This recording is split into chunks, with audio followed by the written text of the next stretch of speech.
Buvey, last time you were on the show, you said you were bored of Haaland. Yeah. That was a statement you made. Do you want to expand on that? Bored of goals, lad. You're bored of loads and loads of goals. What I said to Flex was... That's mad. He was missing a lot of chances, and it felt that City were so reliant on him that it was a one-dimensional side. And I have to say, I've been proven right. In the last few weeks, the goals coming from Cherky, the goals coming from Foden, Doku against Liverpool... It's being more spread evenly, and the amount of open play creativity from this Manchester City side is absolutely exceptional. And Erling Haaland's got 1 goal in the last 5, so I'm kind of glad we're still winning football matches, and other players are scoring goals. I can't believe he's still got the foot. What's it now? Quickest still 100 Premier League goals? Yeah, in 111 games. And he's bored.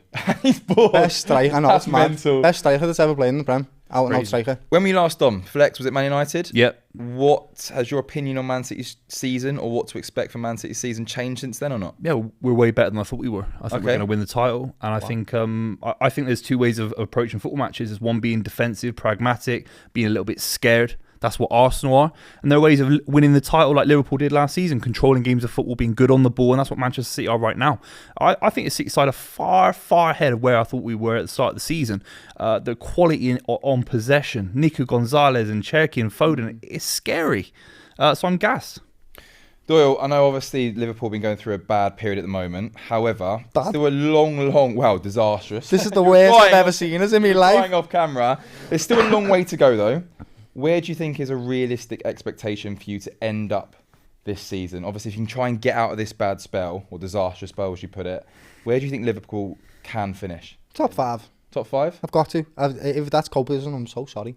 But it's got to be top 5. I can't see it. If it's Premier League champions, you can't finish any lower than a Champions League spot. It just wouldn't be right. Do you think you could win something? No. Not even an FA Cup? You need mentality. What about the Champions League? Cups, you need mentality to win, and we are at an all-time low. We've just given away a 2-0 lead, literally, to Leeds, who are a promotion side, and you think we can go to the Champions League and win that? But things could change by February, that's what I'm asking. It absolutely can, especially like with all the drama that's going on, and players potentially exiting, and us finding a new system. But I just don't feel like the lads feel themselves just yet, and I don't think it'll happen at all this season for us, to be quite honest with you. And obviously I've got to ask you, we spoke about it a little bit off camera, but the Salah situation, what are both of your thoughts on this? Look at the grin on Buvey's face. I mean, rival fans, I can totally understand why you're so happy to see the downfall of Liverpool. It's like EastEnders or something. It's like a soap opera. It's horrible. What do I think about it? I think probably Liverpool haven't went about this in the right way. It's not just 3 games, I can guarantee that. It's not because he's been a sub for 3 football games that he's kicking up a fuss. I think he's been sort of ousted out of the club in a certain way, a business type of way, which is they're going to give him 2-year contract. The first year is if you perform, okay, we'll keep you, but you're going to keep some value so that we can sell you at the end of the season. And the second thing is, they've bought players that do not suit him and sold all the ones that do. Nunes was his runner. He wasn't great at finishing, but he did all the hard work around him. So did Diaz. Trent used to find him immediately on the first time ball, which would release him. And now he's expected to do jobs that he's never done before in a Liverpool side, which is just sad for him, to be quite honest with you. I feel him, but I don't agree with him coming out into the press and letting the public eye have to say on it, and now we're speaking about it. We need to be focusing on how bad Liverpool are as a football club instead of how Mo Salah's feeling. I love him. He's a king and he absolutely deserves to be celebrated. But if he's potentially going to leave on January, it just breaks my heart, to be quite honest with you, because he deserves the biggest, best send-off with all the dignity in the world, because he's been one of our best players ever. This is just sad. That's how I feel about it. Upset by it. Genuinely. Yeah, rightly so, yeah. Well, it's a disgrace, isn't it? I mean, I'm not, as much as I'm a rival to Liverpool, it doesn't really matter to me in terms of Liverpool struggling or the Salah situation. I'm a football fan first and foremost. It's an absolute disgrace how he's treating one of the great institutions in European football. This is modern football for you. This guy's on nearly £500,000 a week. And the contract that he signed, where if he, let's say he broke his leg two weeks ago, let's just say, he'd be getting paid out his contract on $500,000 a week for the next 2 years if he broke his leg, right? He's been benched for 3 games. He's kicking out like he isn't an adult in the room. He's 33 years old. It'd be wrong if he was 20 years old and he was in the academy. It's an absolute disgrace. I actually think it's worse than the Trent situation. I think it's that bad. Wow. I think what Trent did, maybe it's not great from Liverpool fans. You can say better than I can, mate. Of course you can. But Trent went to Real Madrid. He played through the contract. didn't really kick up much of a fuss. It wasn't great, of course. This Salah situation is embarrassing for himself. He's a legend. He's completely ruined his reputation. Yeah, sad. Getting on to City, Buvey, as we've got you on the show, I want to ask you a question. Now, Phil Foden. There is very, very mixed opinion at the moment about if Phil Foden should be on that plane for the World Cup due to his England performances. What's your thoughts? Well, if there's any football fan out there saying he shouldn't be on the plane, you got to move to playing pool, playing snooker. I totally agree with what him. I mean? Phil Foden needs to be there, lad. That's madness. But we can debate in the room if he should start, if he should play off the right, down the middle. He's in the squad, though. He's definitely in the squad, If you though. think Cole Palmer, you think Jude Bellingham, I think Morgan Rogers. We can all have a different opinion about it. Of course, even Eze could play there. Yeah. But Phil Foden has to be. I mean, come on, man. He scored He's on 5 goals playing. this week. We were looking, I was with a group of mates the other day, and there was 8 of us that kind of did our World Cup squads. And out of a group of 8 of us, 4 didn't have Foden in that squad. With the Arsenal 26 fans. men. They weren't. No. No. There's 26 There was a guys. mixture. But they purely put him. I said, how can you not have Foden in the squad? He scored, what was it, 2 braces in 2 games, was it? Yeah, he's got 5 in a week. Exactly. And then just Phil Foden, and they go, yeah, but well, look what he's done for England on the international stage. And I'm like, You know, he's done anything for England. He's got England get that, to but 2 the finals. same- You know that. You've got to tell your mates this. Get in the WhatsApp. He's got England to 2 finals. Now, I'm not saying he was great in those 2 tournaments, but he's part of a squad that's been more successful than any England side with David Beckham, Joe Cole, Paul Scholes. 2 finals. He was a big part of the Euro 2021 campaign. The 2024 campaign, look, he was poor on the ball. Off the ball, he worked exceptionally hard. Harry Kane had a terrible tournament last summer. Yeah. People forget that. So 26 guys going to this World Cup. You can't squeeze them on the plane. The question is, are you going to bring England's best players? Phil Foden's one of them, without a shadow of a doubt. He fits the mould, like you talked about Eze before, but I don't think they're quite the same. I think Cole Palmer and Phil Foden are pretty similar in their play style. They offer a little bit of creativity and a little bit of finesse that the other lads don't. There's something different about Foden. You see the way he finishes the ball. It's exquisite. It's lovely to watch. But I hasn't said that. Not many people have done great things for England. Like, hardly any of them, to be quite honest with you. No one's won anything. So, Jude Bellingham should be there. Yeah, definitely he's done a good job. But, like, why would you leave him out? Like, who would you take instead of Phil Foden? I'd like to know. well, there was, again, there was, well, Eze, Cole Palmer. Rogers, really? Right, no. You People are can't- saying no, Rogers. no. I'm Nowhere not the near. biggest City fan, believe me. I don't like City. But Phil Foden's a boss player. Put him on the plane. That's not Crazy. harder. I agree. Yeah. I agree. Right, guys, welcome back to That's Offside, brought to you by Gambling.com and sponsored by Bet442. This week, we've got Buvey and Doyle on the show. Guys, we're going to start off with a combined 11, okay? But it's going to be slightly different this week. It's going to be a starting 11 of players the streets won't forget. Okay, so that's what we're going to do. Guys, before we start, remember to like, comment and subscribe. And let us know in the comment section below if you agree. Right, so here we go. We're going to start with any position you want this week. Who are we going to go for first? I just want to say this. It's so wonderful to talk about the nice side of football for once, right? This is all about footballers that make you love football. Yeah. Wonderful. What a great topic. So, first of all, what I'm going to go for, right, is Tourette. Do you remember Tourette? Yeah. That's right, yeah. Oh, my days. Some of the stuff. I'm a freestyle footballer, mate. That's my job. Right? Love street footballers and how they go into the professional game. Obviously, he didn't hit the heights. That's what the streets never forget. They never do.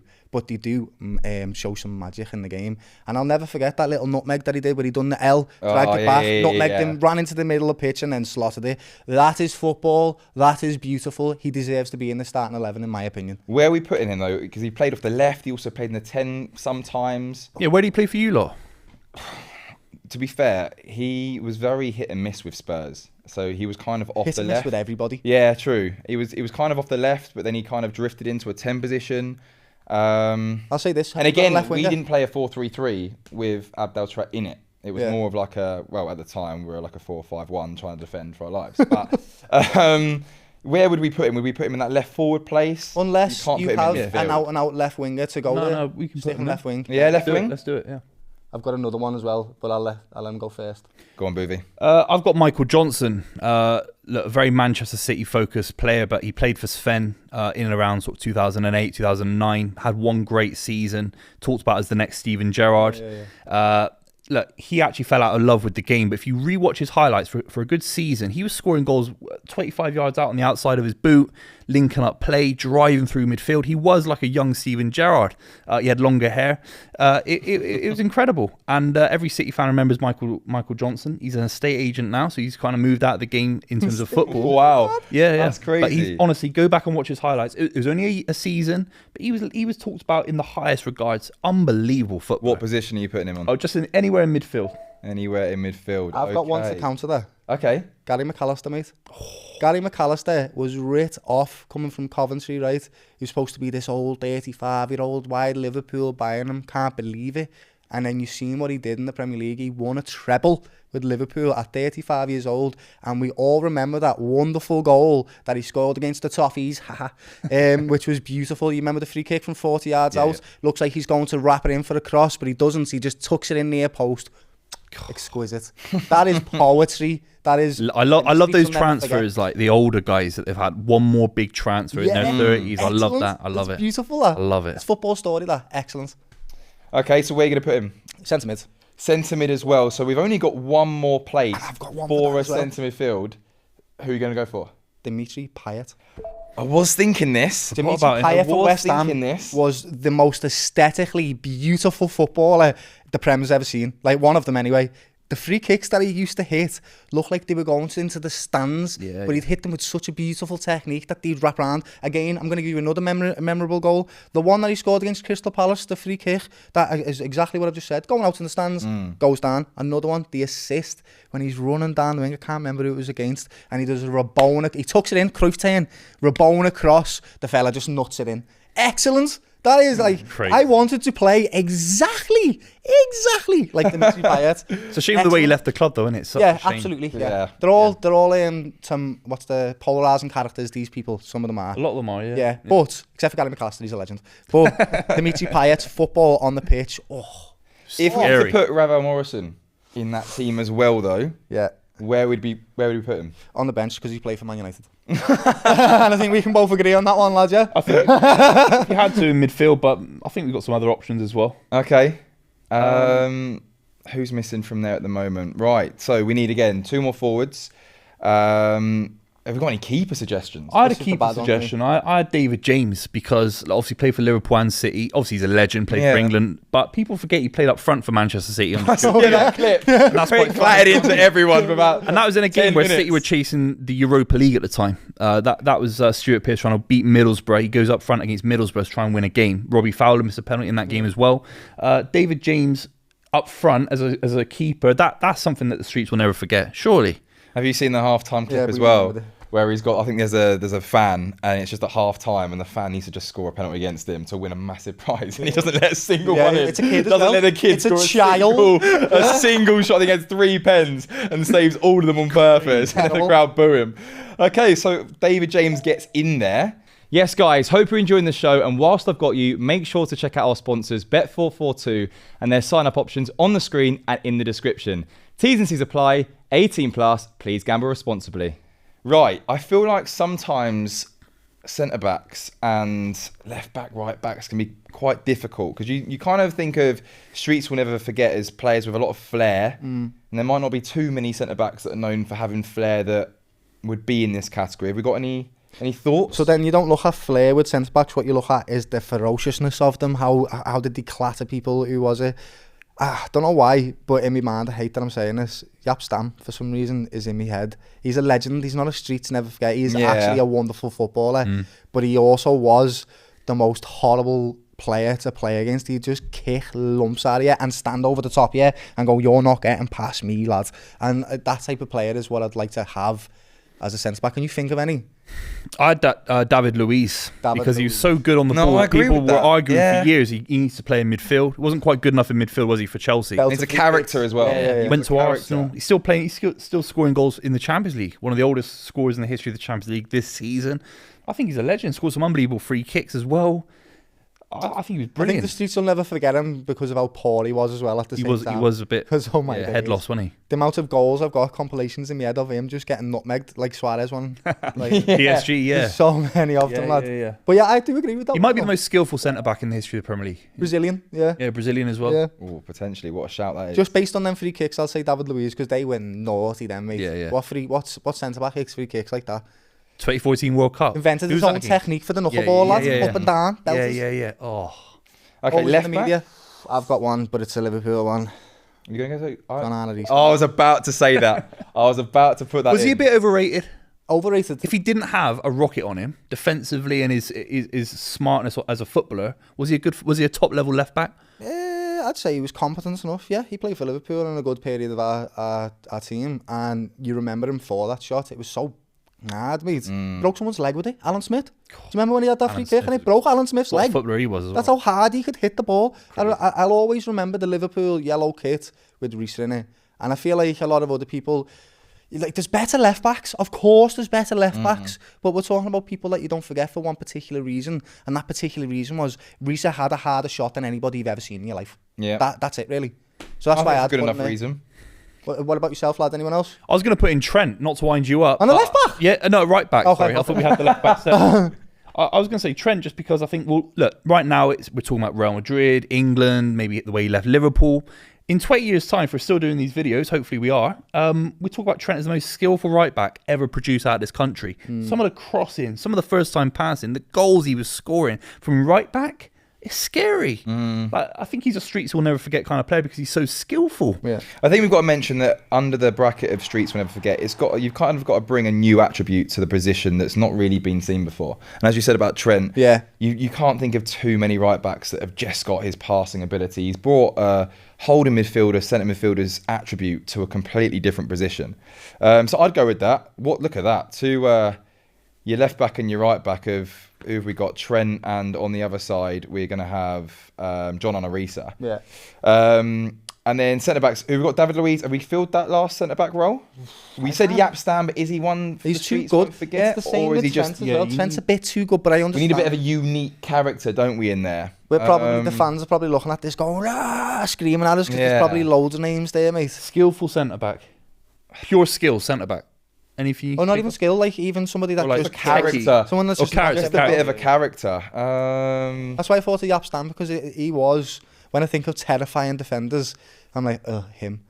I would not want to play football against him ever. We've had some very, very unique centre backs, but not anyone with real skill, I don't think, or any like unique attributes. Anyone Mickey that's Van der maybe... Ven will go down as just a player Yeah, that's absolutely. great shout. That's a great shout. shout. Just for speed, I don't think do we know a centre back that's that does what he does now. quicker Ridiculous. Quicker than him. and also can drive out with that goal he scored against Copenhagen in the Champions League? The assist he got against Man United last season. Yep. Excellent. Ridiculous. Go on then. That's what a partnership that is, by the way. Mickey Van der Ven and David Luiz.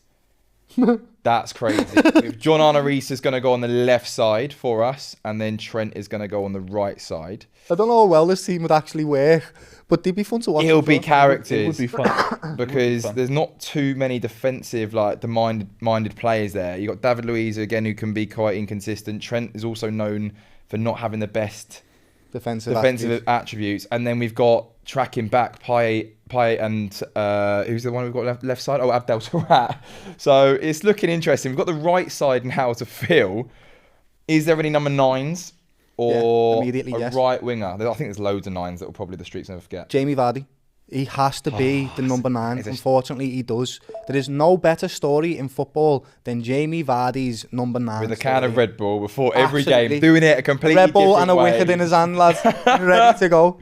I was gonna talk about Berbatov just because of the Yeah. pure techers. I get it. I get it. Even that's the first time touch when he was at Fulham, bringing it out of the sky and touching it on. The little lob when he was at Monaco as well. Beautiful. Silky, Beautiful man. footballer. And what he did at Man United, underrated as well. Didn't always start as many games as he would have Yeah. liked, but unbelievable That baller. goal you described was excellent. He takes a touch, the defender's coming onto him, and he dinks it over the top of him and wraps it in. That is like... What was a skill he did as well? I swear he created a new skill, where it was right on the byline, and he's done that turn where he's like, he's Yeah, facing that's the it. wrong way, and he's done a two. That's the one I'm on about. or a one. Yeah, Berberton, exactly isn't it? what I'm on Berberton? Is Well, it yeah, I the think they Berberton? called it the Berberton. Lucho after. Diaz literally done it about 3 weeks ago, lad. I was gutted watching it. It was excellent. Crazy. Is there any way that we go, Vardy on the right, you can't do that. or do we just go 2 strikers in Vardy and Berbatov and And just put play Terrat as a Terrat in 10? like a 10? Yeah. Cool, we'll do that. Right, so there's our team then. Okay, guys in the comment section below, let us know if there's anyone we've missed out majorly. Guys, do we think that team could win a league? I think it could with Guardiola's manager. With Trent and Reece next to him, Yeah. defending. Maybe not on a slot right now, but definitely Pep. Definitely not Thomas Frank. I'm looking at that midfield and I'm going, you've got loads of luxury players. Yeah. Well, you've got 2. You've got Payet and you've got Terrat. Yeah. They're very, very luxury. And then 2 old fellas. Yeah. Yeah. You know what I mean? And we go, well, it's got to be kind of a Vardy when he was in his kind of younger stages, obviously. Well, he's still scoring. Still now, playing isn't now, he? yeah. He's doing Still unbelievable. scoring now. Prime Vardy, prime Berbatov, prime Terrat, prime Payet. I think Guardiola wins the league. Do you title. think we're getting counter-attacked quite a lot with that Yeah. squad, though? Oh, yeah, of course. I think they're arguing with each other. They're all having fights. Reece lad. wasn't the quickest, was he? No, Yeah. not at all. Well, Mickey van der Ven can cover him on the left side. But the only thing is we've got David Luiz covering for Trent when he goes higher. So that over. screams holes. It's not working, is it? And then you've even got David James who's got a bit of a mistake in him from a corner or a punch. Who's going to punch one of his own teammates. So that will be interesting. They can't win the league, but they may be the most entertaining team Oh, in the league. yeah, And not just on the 100%. pitch either, off the pitch as well. With all the stuff that them players have done, I can imagine to be very entertaining, mate. 100%. Well, there you go, guys. That is our combined 11 of the streets we'll never forget. Let us know in the comments section if there's anyone we've missed out. And remember, like, comment, and subscribe.